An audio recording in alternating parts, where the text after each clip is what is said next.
আসসালামু আলাইকুম ওয়া রাহমাতুল্লাহি ওয়া বারাকাতুহু। ইসমি মুহাম্মদ মুহিউদ্দিন, আনা মুআল্লিমুল লুগাতিল আরাবিয়্যা ফি সিরাতিল মুস্তাকিম ইসলামিক একাডেমি। প্রিয় শিক্ষার্থীরা, এই সপ্তাহে শুরু হবে আমাদের চতুর্থ লেসন প্ল্যান, সাবজেক্ট তিলাওয়াত কায়দা। আমাদের শনিবারের লেসন প্ল্যান হচ্ছে প্রথম পাঠ, পৃষ্ঠা নং 2। 5 নম্বরে 4 হরফ আমরা মুখস্থ করব। সিন, শিন, সদ, দদ। প্রিয় শিক্ষার্থীরা, যখন আমরা শিন হরফটি উচ্চারণ করব তখন মুখের ভিতর শো শো আওয়াজ হবে, শিন। রবিবারের লেসন প্ল্যান হচ্ছে প্রথম পাঠ, পৃষ্ঠা নং 2। 6 নম্বরে 3 হরফ পড়া এবং মুখস্থ করা। নুন, কফ, লাম। আমাদের সোমবারের লেসন প্ল্যান হচ্ছে প্রথম পাঠ, পৃষ্ঠা নং 2।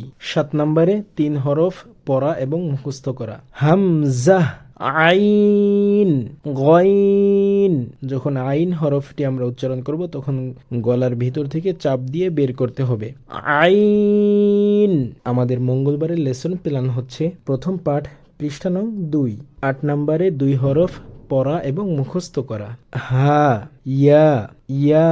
আমাদের বুধবারের লেসন প্ল্যান হচ্ছে প্রথম পাঠ, 2 নং পৃষ্ঠা, হরফের নামের পার্থক্য। তা, ত।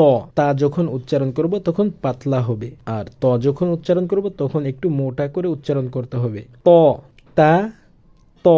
হা এবং হা এর মাঝে পার্থক্য। গোল হা, এটা রিল্যাক্সে উচ্চারণ করা হবে। হা, হা। আর এটা গলার ভিতর থেকে চাপ দিয়ে উচ্চারণ করা হবে, হা। কাফ এবং কফের মাঝে পার্থক্য। কাফ এটা পাতলা ভাবে উচ্চারণ হবে, আর কফ যখন উচ্চারণ করব তখন ভিতর থেকে ধাক্কা দিয়ে বের করতে হবে, কফ। সিন এবং শিনের মাঝে পার্থক্য।